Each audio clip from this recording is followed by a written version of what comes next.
April മാസത്തെ CPI inflation data market പ്രതീക്ഷിച്ചതിനേക്കാൾ മികച്ചതായതിനെ തുടർന്ന് കഴിഞ്ഞ ദിവസം അമേരിക്കൻ മാർക്കറ്റ് പോസിറ്റീവ് ക്ലോസിംഗ് നൽകി. ഡോ ജോൺസ് 0.9%, S&P 1.17%, നാസ്ഡാക്ക് 1.4% ഉയർന്നു. യൂറോപ്യൻ മാർക്കറ്റും കഴിഞ്ഞ ദിവസം പോസിറ്റീവ് ക്ലോസിംഗ് നൽകിയതുകൊണ്ട് ഓവറാൾ ഏഷ്യൻ മാർക്കറ്റിൽ ഒരു പോസിറ്റീവ് ഓപ്പണിംഗ് ആണ് പ്രതീക്ഷിക്കുന്നത്. കൂടാതെ നിഫ്റ്റിയിൽ ഒരു ഗ്യാപ്പ് അപ്പ് ഓപ്പണിംഗ് ഇന്ന് പ്രതീക്ഷിക്കാവുന്നതാണ്. മാർക്കറ്റ് പ്രതീക്ഷിച്ചതിനേക്കാൾ മികച്ച ഇൻഫ്ലേഷൻ ഡേറ്റയാണ് കഴിഞ്ഞ ദിവസം അമേരിക്കൻ മാർക്കറ്റിൽ റിപ്പോർട്ട് ചെയ്തത്. മാർക്കറ്റ് ഇൻഫ്ലേഷൻ 0.4% മന്ത്ലി ബേസിസിൽ ഉയരുമെന്നാണ് പ്രതീക്ഷിച്ചത്. പക്ഷേ ഇൻഫ്ലേഷൻ 0.3% മാത്രമാണ് ഉയർന്നിരിക്കുന്നത്. കൂടാതെ മാർച്ച് മാസവുമായി താരതമ്യപ്പെടുത്തുമ്പോൾ ഇൻഫ്ലേഷൻ 3.5%-ൽ നിന്നും 3.4%-ലേക്ക് ഇടിയുകയും ചെയ്തു. മന്ത് ടു മന്ത് ഇൻഫ്ലേഷൻ മെച്ചപ്പെട്ടിട്ടുണ്ട്. അതുകൂടാതെ 0.4% ഇൻഫ്ലേഷനിൽ വർധനവ് പ്രതീക്ഷിച്ചെടുത്ത് 0.3% മാത്രമേ വർധനവ് ഉണ്ടായിട്ടുണ്ട്. റിറ്റെയിൽ സെയിൽസ് 0.4% ഉയരുമെന്ന് പ്രതീക്ഷിച്ചെടുത്ത് ഫ്ലാറ്റ് റിറ്റെയിൽ സെയിൽസാണ് റിപ്പോർട്ട് ചെയ്തിരിക്കുന്നത്. ഇതൊക്കെ കഴിഞ്ഞ ദിവസം അമേരിക്കൻ മാർക്കറ്റിൽ പ്രതിഫലിക്കുകയും അമേരിക്കൻ ഇൻഡെക്സുകൾ 1% ഉയരുകയും ചെയ്തു. ഇൻഫ്ലേഷൻ ഡേറ്റ മെച്ചപ്പെട്ടതിൻ്റെ പശ്ചാത്തലത്തിൽ 75% അനലിസ്റ്റുകളും വിശ്വസിക്കുന്നത് സെപ്റ്റംബർ മാസത്തിൽ ഇൻട്രസ്റ്റ് റേറ്റ് കട്ട് ഉണ്ടാകാനുള്ള സാധ്യതയാണ്. ഇതുമൂലം അമേരിക്കൻ ബോണ്ട് യീൽഡിലും ഇടിവ് വന്നു. 10 വർഷത്തെ ബോണ്ട് യീൽഡ് 10 ബേസിസ് പോയിന്റ് ഇടിഞ്ഞ് 4.3%, 2 വർഷത്തെ ബോണ്ട് യീൽഡ് 9 ബേസിസ് പോയിന്റ് ഇടിഞ്ഞ് 4.7% എത്തി. ഇനി ഇന്നത്തെ ട്രേഡിംഗ് സെഷനിൽ സ്റ്റോക്ക് സ്പെസിഫിക് ആക്ഷൻ പ്രതീക്ഷിക്കേണ്ട 2 സ്റ്റോക്കുകളിലേക്ക് കടക്കാം. ഒന്നാമത്തെ സ്റ്റോക്ക് മാൻകൈൻഡ് ഫാർമ. മാൻകൈൻഡ് ഫാർമയുടെ ക്വാർട്ടർലി റിസൾട്ട് കഴിഞ്ഞ ദിവസം മാർക്കറ്റ് അവറിന് ശേഷം പുറത്തു വന്നു. ക്വാർട്ടർലി റിസൾട്ടിന് മുന്നോടിയായി സ്റ്റോക്ക് 2.4% ഇടിഞ്ഞ് 2194 ക്ലോസിംഗ് നൽകി. സ്റ്റോക്കിൻ്റെ 52 വീക്ക് ഹൈ 2490.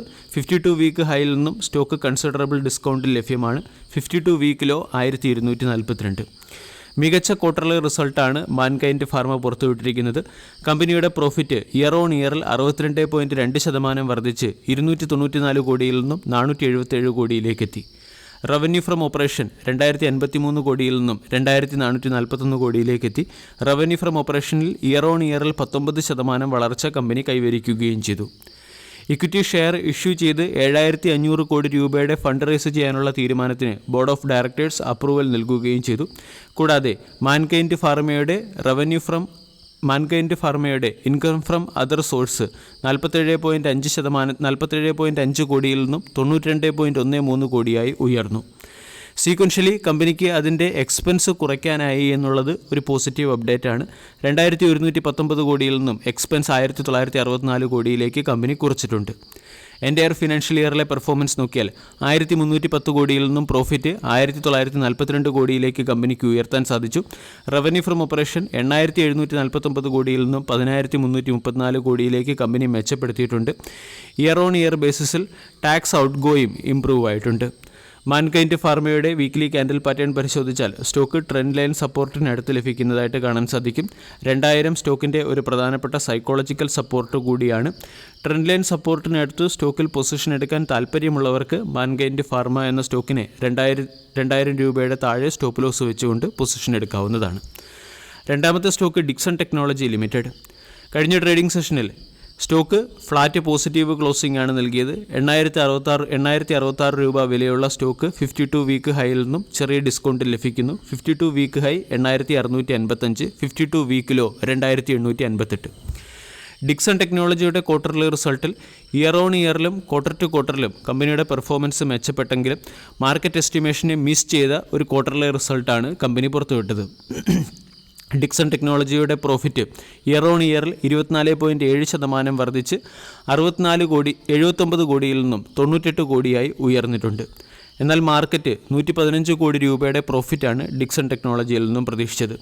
ഡിക്സൺ ടെക്നോളജിയുടെ റവന്യൂ 52% വർദ്ധിച്ച് 3065 കോടിയിൽ നിന്നും 4659 കോടിയിലേക്ക് ഉയർന്നു. 5392 കോടിയുടെ റവന്യൂ ആണ് മാർക്കറ്റ് പ്രതീക്ഷിച്ചത്. In terms of revenue, in terms of profit company market എസ്റ്റിമേഷനെ മിസ് ചെയ്തിട്ടുണ്ട്.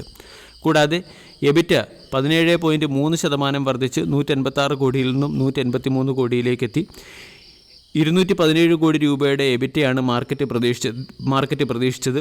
217 കോടി രൂപയുടെ എബിറ്റ പ്രതീക്ഷിച്ചെടുത്ത് 183 കോടി രൂപയുടെ എബിറ്റയാണ് കമ്പനിക്ക് റിപ്പോർട്ട് ചെയ്യാൻ സാധിച്ചത്. കൂടാതെ എബിറ്റ മാർജിൻ ഇയർ ഓൺ ഇയറിൽ 5.1% നിന്നും 4%-ലേക്ക് ഇടിയുകയും ചെയ്തു. മാർക്കറ്റ് 4%-അടുത്തുള്ള എബിറ്റ മാർജിൻ പ്രവചിച്ചിരുന്നു. മാർക്കറ്റ് എസ്റ്റിമേഷനുമായി ഇൻലൈനായ എബിറ്റ മാർജിൻ കാണാൻ സാധിച്ചു. ക്വാർട്ടർലി റിസൾട്ടിനോടനുബന്ധിച്ച് 5 രൂപ പെർ ഷെയർ എന്ന റേറ്റിൽ കമ്പനി ഡിവിഡൻഡ് പ്രഖ്യാപിക്കുകയും ചെയ്തു. പെർഫോമൻസ് ഇയർ ഓൺ ഇയറിൽ ഇംപ്രൂവ് ആയിട്ടുണ്ടെങ്കിലും മാർക്കറ്റ് എസ്റ്റിമേഷനെ മിസ് ചെയ്തതിൻ്റെ പശ്ചാത്തലത്തിൽ ഡിക്സൺ ടെക്നോളജി എന്ന സ്റ്റോക്കിനെ ഇന്നത്തെ ട്രേഡിംഗ് സെഷനിൽ ശ്രദ്ധിക്കാവുന്നതാണ്. ഡിക്സൺ ടെക്നോളജിയുടെ വീക്കിലി ക്യാൻഡിൽ പാറ്റേൺ നമ്മൾ പരിശോധിക്കുകയാണെങ്കിൽ സ്റ്റോക്ക് ഓൾ ടൈം ഹൈയിൽ നിന്നും ചെറിയ ഡിസ്കൗണ്ടിലാണ് ലഭിക്കുന്നത്. അതേസമയം ഡെയിലി ക്യാൻഡിൽ പാറ്റേണിൽ സ്റ്റോക്ക് അതിൻ്റെ ട്രെൻഡ് ലൈൻ സപ്പോർട്ടിനടുത്തായിട്ട് ട്രേഡ് ചെയ്യുന്നത് കാണാം. ഡിക്സൺ ടെക്നോളജി എന്ന സ്റ്റോക്ക് 2024 പെർഫോമൻസ് നോക്കിയാൽ സ്റ്റോക്ക് പലപ്പോഴും അതിൻ്റെ ഡെയിലി ക്യാൻഡിൽ പാറ്റേണിലെ ട്രെൻഡ് ലൈൻ സപ്പോർട്ടിലെത്തിയതിനു ശേഷം ഹയർ സൈഡിലേക്ക് നീങ്ങുന്ന ഒരു ട്രെൻഡാണ് കാഴ്ചവെച്ചിരിക്കുന്നത്. ഡിക്സൺ ടെക്നോളജി എന്ന സ്റ്റോക്കിൽ ഫ്രഷ് പൊസിഷൻ എടുക്കാൻ താല്പര്യമുള്ളവർ സ്റ്റോക്ക് ഒരൽപ്പം കറക്റ്റ് ആയതിനു ശേഷം പൊസിഷൻ എടുക്കുന്നതായിരിക്കും നല്ലത്. 6600 എന്ന ലെവലിൽ ബ്രേക്കൗട്ട് വന്നതിന് ശേഷം സ്റ്റോക്ക് 8600 വരെ ഉയർന്നിരുന്നു.